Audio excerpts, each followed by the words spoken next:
L'école tchadienne, plus particulièrement l'enseignement primaire, ressemble à un navire en perdition. Pour ne rien arranger, le ministère de l'Éducation nationale a procédé par un arrêté en 2014 à la suppression du concours d'entrée en 6e levant le moyen d'évaluation des élèves. Par la même occasion, le redoublement est supprimé. Tous les élèves des classes intermédiaires passent automatiquement en classe supérieure, c'est-à-dire désormais, quel que soit son niveau, il accède à la classe suivante. Du cours préparatoire 1, on passe au cours préparatoire 2. Du cours élémentaire 1, l'élève passe en cours élémentaire 2. Pareil pour le cours moyen 1 au cours moyen 2. Des cours de soutien devraient être organisés pour les élèves dont la moyenne est inférieure à 5 sur 10. Ne s'agit-il pas là d'une idée surréaliste dans un système éducatif fonctionnant en grande partie dans des salles de classe caractérisées par un surnombre d'élèves? Dans la pratique, depuis l'instauration de cette mesure, point de cours de soutien pour des élèves en difficulté ont besoin d'un renforcement des niveaux. Parmi les mesures, celle interdisant le châtiment corporel est considérée comme une décision bien inspirée. Blombarine Golaou, secrétaire général du syndicat des enseignants du Tchad, en revanche, n'approuve pas le passage automatique en classe supérieure.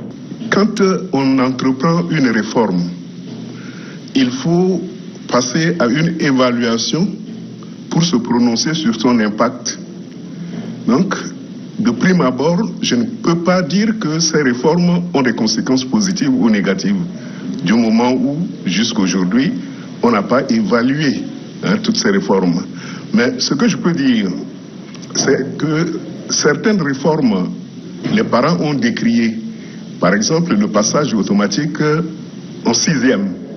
Les parents ont décrié parce que il y a des enfants qui ont fait le CM2, qui n'ont pas vraiment des compétences requises, mais qui passent en 6e. Et finalement, ces enfants vont avoir beaucoup de difficultés pour continuer leurs études. Mohamed Seyd Farah, éminent spécialiste de l'éducation nationale et actuel inspecteur général du ministère de l'Éducation nationale et de la promotion civique, préconise un diagnostic exhaustif des réformes entreprises. La mission que nous devons nous donner, c'est de nous arrêter pour évaluer. Qu'est-ce qu'on a fait en 1994 qui a réussi? Qu'est-ce qu'on a fait en 1994 qui n'a pas réussi? On a eu 2 ou 3 forums en 2012, un forum en 2014. Mais on a compilé seulement des idées.